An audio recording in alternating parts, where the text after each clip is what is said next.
মাথাভাঙ্গা ১ নম্বর ব্লকের শিকারপুর গ্রাম পঞ্চায়েত এলাকায় রাস্তা নির্মাণকে ঘিরে চাঞ্চল্য। বক্সিগঞ্জ বাজার থেকে দড়িবস পঞ্চম পরিকল্পনা প্রাথমিক বিদ্যালয় পর্যন্ত প্রায় ২.৫ কিলোমিটার রাস্তা তৈরির কাজে নিম্নমানের সামগ্রী ব্যবহারের অভিযোগ উঠেছে ঠিকাদার সংস্থার বিরুদ্ধে। শুক্রবার সকালে এই অভিযোগকে কেন্দ্র করে ক্ষোভে ফেটে পড়েন স্থানীয় বাসিন্দারা। গ্রামবাসীদের দাবি, দীর্ঘদিন ধরেই বেহাল অবস্থায় ছিল এই গুরুত্বপূর্ণ রাস্তাটি। এলাকাবাসীর আন্দোলনের পর অবশেষে রাস্তা তৈরির কাজ শুরু হয়, কিন্তু কাজ শুরু হওয়ার পর থেকেই নির্মাণে অনিয়মের অভিযোগ সামনে আসে। বাসিন্দাদের অভিযোগ, নির্ধারিত শিডিউল মেনে কাজ করা হচ্ছে না এবং নিম্নমানের সামগ্রী ব্যবহার করে তাড়াহুড়ো করে রাস্তা তৈরি করা হচ্ছে। এই অবস্থায় ক্ষুব্ধ গ্রামবাসীরা এদিন একজোট হয়ে রাস্তা নির্মাণের কাজ বন্ধ করে দেন। তাদের সাফ বক্তব্য, সঠিক মান বজায় রেখে নিয়ম মেনে কাজ না হলে কোনোভাবেই রাস্তা তৈরির কাজ চলতে দেওয়া হবে না। এ বিষয়ে শিকারপুর গ্রাম পঞ্চায়েতের পক্ষ থেকেও স্থানীয়দের দাবিকে সমর্থন জানানো হয়েছে। পঞ্চায়েতের তরফে জানানো হয়েছে, কাজের মান নিয়ে অভিযোগ খতিয়ে দেখা হবে এবং প্রয়োজনীয় ব্যবস্থা নেওয়া হবে। আমরা রাস্তা করতে দেবো না। আমরা 9 ইঞ্চি কথা বলছে, 9 ইঞ্চি ঢালাই। পাথরের সাইজ দেখেন, 6 ইঞ্চি ঢালাই। কি রকম সাইজ? পাথর আছে 4 ইঞ্চি, ঢালাই করবে 6 ইঞ্চি। হ্যাঁ, বালা দিয়ে বিছিয়ে দিবে, ঝামেলা শেষ। এইখানে আমরা কাজ আজকে বন্ধ করেছি, রাখার কারণটা এইটাই যে এত নিম্নমানের কাজ করতেছে যে আরবিএম দেওয়ার জায়গায় আরবিএম দেওয়ার কথা বলে আরবিএম দেওয়ার কোনো পাত্তাই নেই। পাইলিং এমন ভাবে করতেছে, পাইলিং মানে আপনা আপনি হেলে যাচ্ছে, হেলে পড়ে যাচ্ছে। কিছু কিছু জায়গায় বস্তায় লাগাই দিছে। কালভার্ট সারানোর কথা ছিল, কালভার্ট সারায় নাই, পুরনো কালভার্ট পড়ে আছে ওখানে। এবার বালি, তারপর সিমেন্ট, ওরা নিম্নমানের জিনিস এখানে ব্যবহার করতেছে। ঠিক আছে, রাস্তার দুধারে মাটি দেওয়ার কথা ছিল, মাটিও এখনো এক টলিও পড়েনি। যার জন্য আমরা এখানে আজকে কাজ বন্ধ রেখেছি। আচ্ছা, অনেকে দেখতেছে যে এখানে পাইলিং দিয়ে মানে দেওয়া আছে, এইদিকে পাইলিং নেই, এমনি কি বলবেন? মানে এটাও কি পাইলিং হওয়ার আপনাদের অভিযোগ? হ্যাঁ, পাইলিংটা না হলে তো রাস্তাটা থাকবে না। পাইলিংটা হলে আমাদের খুব ভালো হতো, কারণ এখানে মানে জলের একটা প্রচন্ড চাপ আসে, রাস্তাটার উপর হবে, তাড়াতাড়ি রাস্তাটা ভেঙে যাবে না হলে। তো এখানে মানে গ্রামের পঞ্চায়েত বা কন্ডাক্টর কেউ আসছে? গ্রামের পঞ্চায়েত আসছে, এবার এসে ওনারা বলছে যে কাজটা মানে করাইতে, কিন্তু কাজ তো যেভাবে করতেছে, ওনারা তো এখানে চলাফেরা করে না। চলাফেরা তো আমরা আজীবন করব। আমরা তো গ্রামের সাধারণ মানুষ, আমরা তো আর কোনোদিন শহরে গিয়ে থাকতে পারবো না জমি কিনে। এই রাস্তাটাই তো আমাদের যাতায়াতের একমাত্র পথ। যার জন্য তো রাস্তাটার যেন গুণগত মানটা ভালো হয়, যার জন্য তো আজকে আমরা এই জন্য কাজটা আটকে দিয়েছি।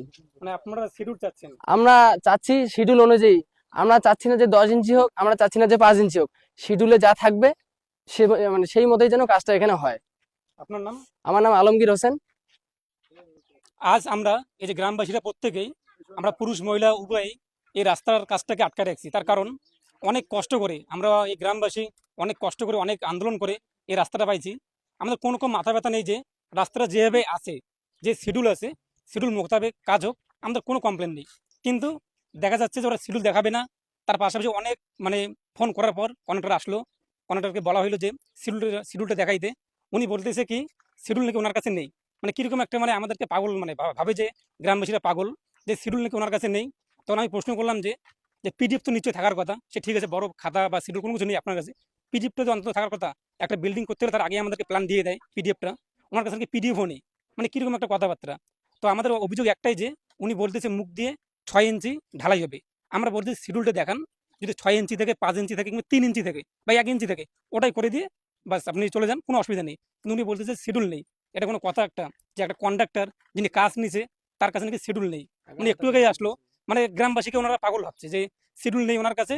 মানে একটা বলে দিল, হয়ে গেল। যে বলতেছে এখন যে 2 দিন পরে নাকি দিবে, বলছে কাজটা শুরু করো, শিডিউলটা আমি কালকে দেবো। মানে উনি চাচ্ছে যে কাজটা হয়ে যাক, শিডিউল উনি মানে কয়েকদিন পরে দিবে। যদি উনি স্বচ্ছ হয়ে থাকে তো এখনই তো শিডিউলটা দেখা দিবে, বা বাড়িতে যদি রাখা থাকে বা পিডিএফ থাকে তো কাউকে বলুক যে শিডিউলটা পাঠাই দেন, গ্রামবাসীর কাজটা আটকা রাখছে। আমরা কোনো রকম মানে আমাদের কোনো অভিযোগ নেই, শুধু একটাই অভিযোগ, শিডিউলে কি আছে সেই মোতাবেক কাজটা হোক। আমরা শিডিউলটা চাচ্ছি। উনি আসার পরেও ওনার কাছে শিডিউল নেই। আমাদের একটাই অভিযোগ, যদি উনি স্বচ্ছ হতো, যদি ভালো হতো, তাহলে অবশ্যই শিডিউলটা দেখাইতো। 6 ইঞ্চির কথা যখন মুখ দিয়ে বললো, দেখাই বলছে হ্যাঁ 6 ইঞ্চি ঢালাই আছে, আমরা করতে দিতাম, অসুবিধা নেই। বালার পরিমাণ তাও গুণগত মান খারাপ। এই যে পাইলিং, জায়গায় জায়গায় পাইলিংয়ের মানও খারাপ। মানে কিছু জায়গায় পাইলিং করছে, কিছু জায়গায় পাইলিং নেই। এখন বললাম, এখন বলে হ্যাঁ করে দেবো। মানে এটা কখন করবে? উনি বলছে কাজটা করতে দাও, তারপরে পাইলিং করবো। যদি কাজ হয়ে যায় তারপরে পাইলিং করলে পাইলিংটা থাকবে নাকি?